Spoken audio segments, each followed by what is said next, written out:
Assalamualaikum warahmatullahi wabarakatuh. Di sini kami akan mempresentasikan tentang tanda tangan elektronik.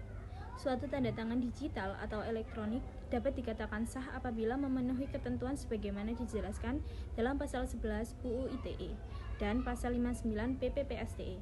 Seiring dengan perkembangan zaman, maka berdampak pula pada perkembangan praktek perdagangan, seperti adanya penggunaan tanda tangan elektronik dalam suatu perjanjian dan diperoleh melalui transaksi perjanjian terlebih dahulu. Hal ini berdasar pada pasal 1320 KUH Perdata, sebagaimana yang diatur dalam Undang-Undang Nomor 11 Tahun 2008 tentang Informasi dan Transaksi Elektronik. Dan juga disebutkan pada UU ITE dan Peraturan Pemerintah Nomor 82 Tahun 2012 tentang penyelenggaraan sistem dan transaksi elektronik. Juga disebutkan pada PPPSTE terdapat syarat agar tanda tangan elektronik secara sah diakui oleh hukum di Indonesia, yaitu adanya keaslian, keutuhan, dan nirsangkal.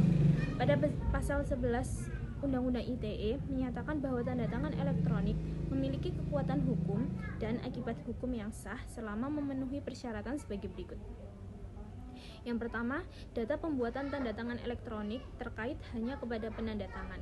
Yang kedua, data pembuatan tanda tangan elektronik pada saat proses penandatanganan elektronik hanya berada dalam kuasa penanda tangan. Yang ketiga, segala perubahan terhadap tanda tangan elektronik yang terjadi setelah waktu penandatanganan dapat diketahui. Yang keempat, segala perubahan terhadap informasi elektronik yang terkait dengan tanda tangan elektronik tersebut setelah waktu penandatanganan dapat diketahui.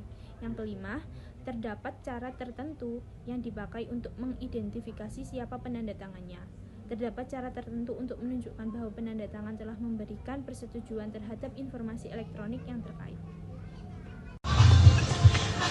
Setiap orang yang terlibat dalam tanda tangan elektronik berkewajiban memberikan pengamanan atas tanda tangan elektronik yang digunakan sebagaimana dijabarkan dalam ketentuan pasal 12 UU ITE di antaranya. Sistem tidak dapat diakses oleh orang lain yang tidak berhak. Penanda tangan harus menerapkan prinsip kehati-hatian untuk menghindari penggunaan secara tidak sah terhadap dan terkait pembuatan tanda tangan elektronik. Penanda tangan harus tanpa menunda-nunda.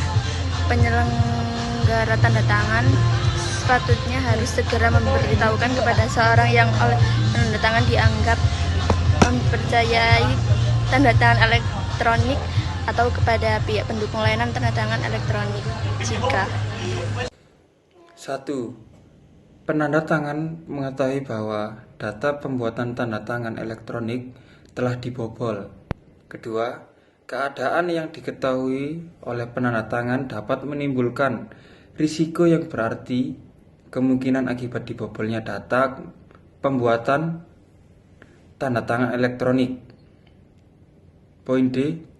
Dalam hal sertifikat elektronik digunakan untuk mendukung tanda tangan elektronik, penanda tangan harus memastikan kebenaran dan keutuhan semua informasi yang terkait dengan sertifikat elektronik tersebut.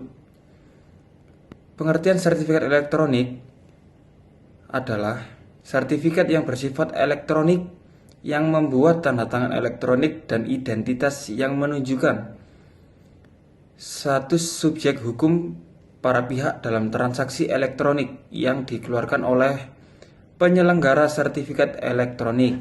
Sekian dan terima kasih.